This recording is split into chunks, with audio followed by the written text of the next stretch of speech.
So it's taken me a really, really long time, I'd say, the better part of my life up until this point, to really come to a place where I completely embrace who I was created to be, and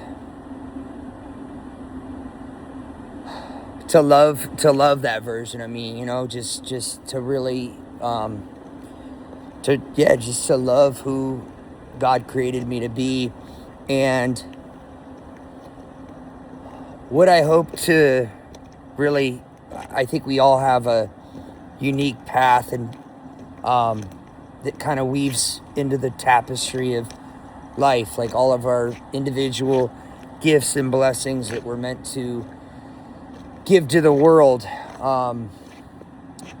give from our heart to the world. I think, you know, we're all supposed to use those and dive deep and bring those to the surface, bring that spiritual perfection within us to the surface, and live out our truth. And so kind of what I hope to accomplish by really stepping into,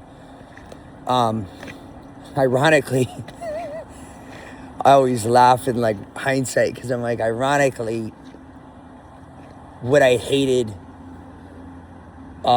most about who I was and struggle with was my struggle for so long in my life with mainly beyond crippling anxiety, obsessive compulsive disorder, led to major depressive episodes throughout my life. And you know, I'll get into more of that and share the journey later, but my hope is that I'm going to find, and I've been praying about it for a while, I'm going to bring that good. I know there's good in it, and that's all I told God when I pray about it, is like, look, the pain is one thing, but just please, I beg you, make the pain worth it for a bigger purpose. And that's what I'm stepping into. And so I hope to be a beacon of hope for others that struggle, because I mean, you know, it is a really hard thing to understand if you're not dealing with it directly. I almost get kind of choked up if I really start thinking about it, but you know, it's a difficult, lonely road to live like that when you feel like nobody understands you. I mean, I've lost a lot of normal parts of life, love, all kinds of things, because I've had this what I, you know, used to look at as more of an impediment, but now I see as something that I believe I will ultimately transmute into a blessing to the world, and as part of my purpose here. And so I really want to, hopefully, again, my hope is that by sharing, and everything I share, by the way, is uncut. It's from the heart. I mean, it's just how I roll. Like, if you know me in my, you know, like, if you're a friend of mine, or you know me in I hate to say this isn't real life, but like in real life, that's just who I am. And so I hope that by sharing this, that other people who have struggled with similar things can maybe try to start to embrace the good in it, and look for the silver linings, and figure out, how can I use this thing that I think is such an impediment for good, and find the good in it, and garner the good, and utilize it, and transmute the energy for a higher purpose. And it hasn't been easy, but I just have finally come to a place, like, one thing that's helped me a lot, particularly like with the depression, I know it sounds really counterintuitive and weird, is rather than hate it. Like I used to hate it. Like I hate, like when you're depressed, it's not because of like clinical depression is not like, oh, I'm sad because my dog died or I lost a family member or something like that. It's sometimes it's really kind of arbitrary and random, and it's hard to understand, but I used to like, it also makes you kind of like, there's just a lot of things that come with it, but I used to hate that about myself. Like I hate that I have depression. I just want a normal mind. I don't want this mind. Like I would joke a lot, like I just want a frontal lobotomy and whatever. I mean, I would try to make light of it with friends and whatever, but point is, once I started to really love, you don't really love yourself unconditionally. If you're saying, oh, well, I love all these qualities about myself, but I hate this depression or this anxiety or some of these other things I've struggled with. I hate it. Like you're just highlighting it. So when you kind of wrap your arms around it, start to like love conquers all. And I really have found that is true. True love does conquer all. And yeah, it does. And so when you start to love and embrace that, you can then kind of start to transcend it rather than highlight it in a negative way. And so my hope with doing this again is that hopefully I could be a beacon of hope and inspiration for others that have struggled with similar things, or just like other things that aren't even mental health related, that maybe you think are an impediment. I mean, it could be any number of things that you may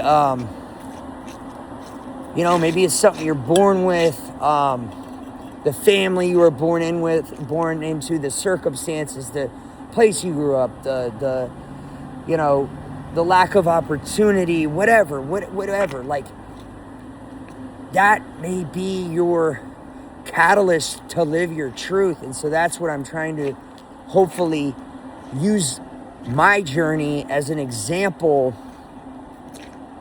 to shine a light and go, okay, like, let's use this for something. Remember, because energy can't be destroyed, it can only be transmuted. So it's like, just go within yourself and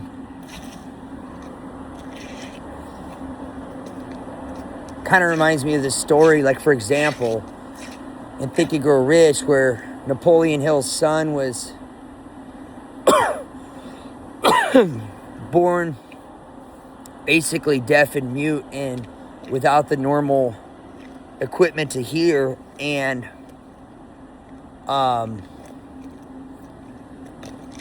that obviously, well, in the book, as the story goes, it improved very significantly with a lot of that subconscious programming that the author instilled in his son. But also, it ended up, there's a quote in there, it's something to, I butcher all the quotes, but something to the effect of every failure carries with it the seed of an equivalent achievement, equivalent blessing, something to that effect. So like, you've got to look like there's two sides to the coin and try and, again, garner the blessings and use those to propel you forward and ultimately live your purpose and, make this a better place and live your highest vibrational truth of who you are. And I mean, that's really, I think, the biggest gift that we can give in this lifetime to the collective and to ourselves is to be the highest, absolute highest form of who we are. And I think the only way to really get there is to tap into all that you are and just harness it and go within and trust and embrace and don't feel like you're you know, don't feel like I wish I were different. I wish I were like them. I wish I were taller. I wish I was whatever, smarter, whatever it is. I wish I didn't have this. I wish I had that. It's like, what, like, go dig and really ground yourself. And see here, like, my OCD in action. How many times I walk around this damn car that I don't even, whatever. I don't even really care about. It's all banged up. I was telling my mom today. It's like,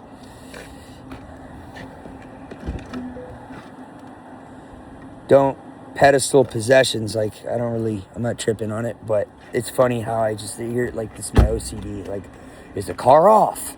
Like, do I really care? No. I mean, it's parked. Do I care if it gets? No, I don't. So, but it's just like literally real time. Like, I can't. Yeah, I'll probably stare at this car and keep coming back. I eventually have to just say, okay, enough. Thank you. Goodbye for now, OCD. I'm gonna retire for the evening. Just keep chirping, I guess. If you wanna, you seem like you're well caffeinated and you wanna keep rolling. So, go ahead. Anyway, I'm just pacing. But yeah, that's really all I got. But you know, much love to everybody, and just stay strong and go within, and you know what? Embrace your uniqueness, I guess. If I put it in encapsulate it in a little nutshell, is what I'm trying to say. Embrace your God-given uniqueness. Don't run from it. Embrace it and run with it.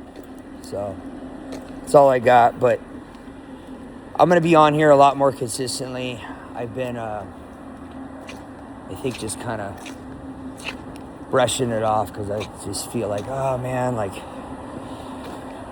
when my OCD gets better, when this, it's like, dude, like, just embrace it and just run with it, and, you know, use what you can and do the most, and so that's what I'm doing. I'm just like, you know what, like,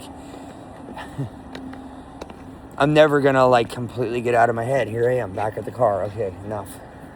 Third time's a charm, maybe. But anyway, much love, and again, I'll talk to y'all soon.